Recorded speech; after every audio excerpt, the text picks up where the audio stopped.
Many men have related hideous things, not mentioned in print, which happened on the battlefields of the Great War. Some of these things have made me faint, others have convulsed me with devastating nausea, while still others have made me tremble and look behind me in the dark.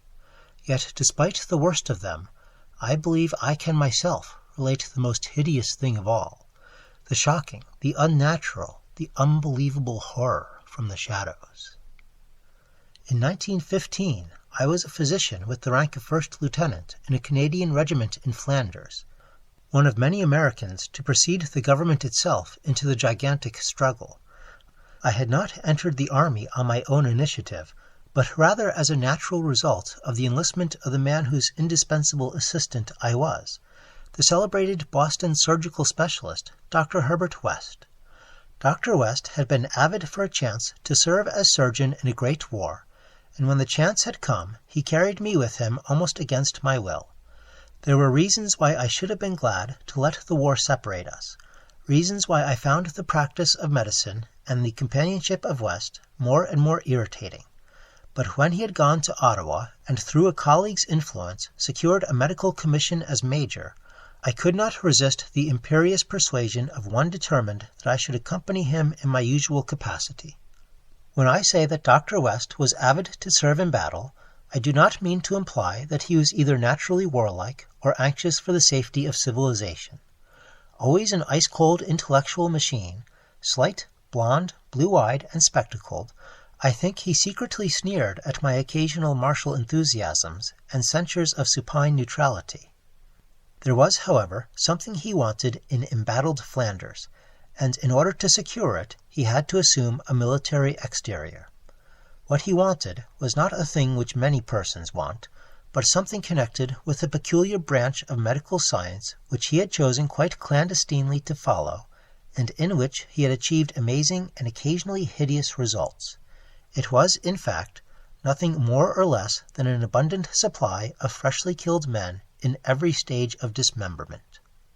Herbert West needed fresh bodies because his life work was the reanimation of the dead. This work was not known to the fashionable clientele who had so swiftly built up his fame after his arrival in Boston, but was only too well known to me, who had been his closest friend and sole assistant since the old days in Miskatonic University Medical School at Arkham. It was in those college days that he had begun his terrible experiments, first on small animals, and then on human bodies shockingly obtained.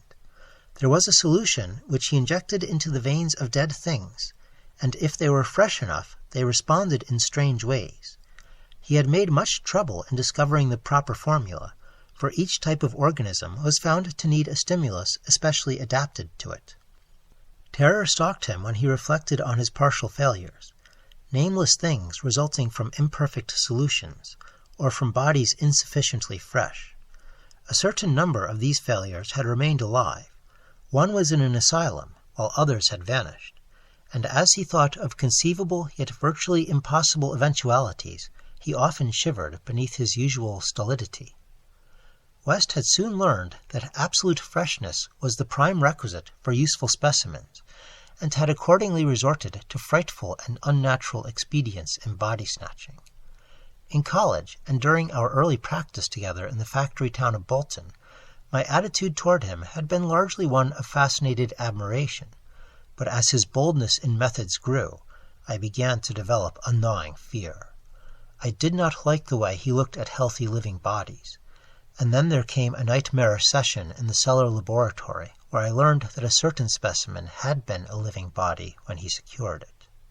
That was the first time he had ever been able to revive the quality of rational thought in a corpse, and his success, obtained at such a loathsome cost, had completely hardened him. Of his methods in the intervening 5 years I dare not speak. I was held to him by sheer force of fear, and witnessed sights that no human tongue could repeat. Gradually I came to find Herbert West himself more horrible than anything he did. That was when it dawned on me that his once normal scientific zeal for prolonging life had subtly degenerated into a mere morbid and ghoulish curiosity, a secret sense of charnel picturesqueness. His interest became a hellish and perverse addiction to the repellently and fiendishly abnormal. He gloated calmly over artificial monstrosities which would make most healthy men drop dead from fright and disgust. He became, behind his pallid intellectuality, a fastidious Baudelaire of physical experiment, a languid Elagabalus of the tombs. Dangers he met unflinchingly, crimes he committed unmoved. I think the climax came when he had proved his point that rational life can be restored, and had sought new worlds to conquer by experimenting on the reanimation of detached parts of bodies. He had wild and original ideas on the independent vital properties of organic cells and nerve tissue separated from natural physiological systems, and achieved some hideous preliminary results in the form of never-dying, artificially nourished tissue obtained from the nearly hatched eggs of an indescribable tropical reptile. 2 biological points he was exceedingly anxious to settle. First, whether any amount of consciousness and rational action be possible without the brain, proceeding from the spinal cord and various nerve centers, and second, whether any kind of ethereal, intangible relation, distinct from the material cells, may exist to link the surgically separated parts of what had previously been a single living organism. All this research work required a prodigious supply of freshly slaughtered human flesh, and that was why Herbert West had entered the Great War. The phantasmal, unmentionable thing occurred one midnight late in March 1915, in a field hospital behind the lines at St. Eli. I wonder even now if it could have been other than a demonic nature of delirium. West had a private laboratory in an east room of the barn-like temporary edifice, assigned him on his plea that he was devising new and radical methods for the treatment of hitherto hopeless cases of maiming. There he worked like a butcher in the midst of his gory wares. I could never get used to the levity with which he handled and classified certain things. At times he actually did perform marvels of surgery for the soldiers, but his chief delights were of a less public and philanthropic kind, requiring many explanations of sounds which seemed peculiar even amidst the babble of the damned. Among these sounds were frequent revolver shots, surely not uncommon on a battlefield, but distinctly uncommon in a hospital. Dr. West's reanimated specimens were not meant for long existence or a large audience. Besides human tissue, West employed much of the reptile embryo tissue which he had cultivated with such singular results. It was better than human material for maintaining life in organless fragments, and that was now my friend's chief activity. In a dark corner of the laboratory, over a queer incubating burner, he kept a large covered vat full of this reptilian cell matter, which multiplied and grew puffily and hideously. On the night of which I speak, we had a splendid new specimen, a man at once physically powerful and of such high mentality that a sensitive nervous system was assured. It was rather ironic, for he was the officer who had helped West to his commission, and who is now to have been our associate. Moreover, he had in the past secretly studied the theory of reanimation to some extent under West. Major Sir Eric Morland Clapham Lee, DSO, was the greatest surgeon of our division, and had been hastily assigned to the St. Eli sector when news of the heavy fighting reached headquarters. He had come in an aeroplane piloted by the intrepid Lieutenant Ronald Hill, only to be shot down when directly over his destination. The fall had been spectacular and awful. Hill was unrecognizable afterward, but the wreck yielded up the great surgeon in a nearly decapitated but otherwise intact condition. West had greedily seized the lifeless thing which had once been his friend and fellow scholar, and I shuddered when he finished severing the head, placed it in his hellish vat of pulpy reptile tissue to preserve it for future experiments, and proceeded to treat the decapitated body on the operating table. He injected new blood, joined certain veins, arteries, and nerves at the headless neck, and closed the ghastly aperture with engrafted skin from an unidentified specimen which had borne an officer's uniform.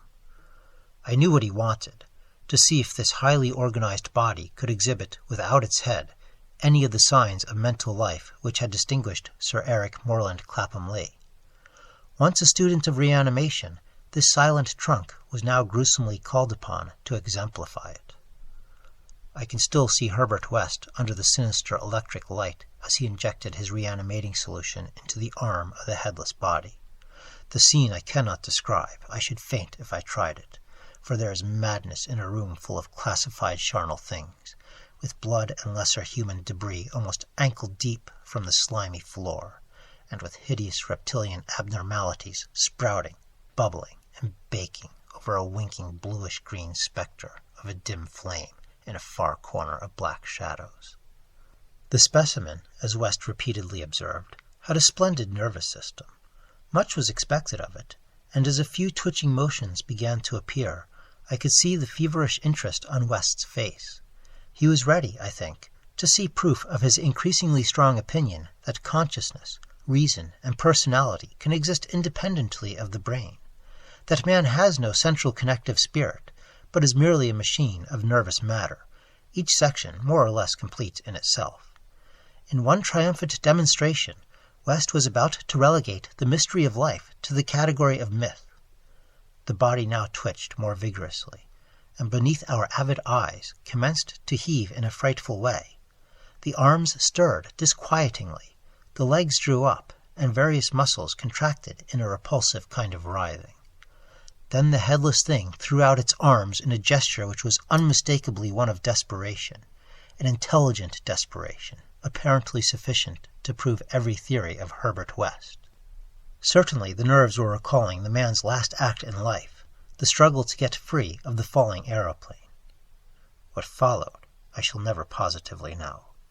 It may have been wholly a hallucination from the shock caused at that instant by the sudden and complete destruction of the building in a cataclysm of German shell fire. Who can gainsay it, since West and I were the only proved survivors? West liked to think that before his recent disappearance, but there were times when he could not, for it was queer that we both had the same hallucination. The hideous occurrence itself was simple, notable only for what it implied. The body on the table had risen with a blind and terrible groping, and we heard a sound. I should not call that sound a voice, for it was too awful, and yet its timbre was not the most awful thing about it. Neither was its message. It had merely screamed, "Jump, Ronald! For God's sake, jump!" The awful thing was its source, for it had come from the large covered vat in that ghoulish corner of crawling black shadow.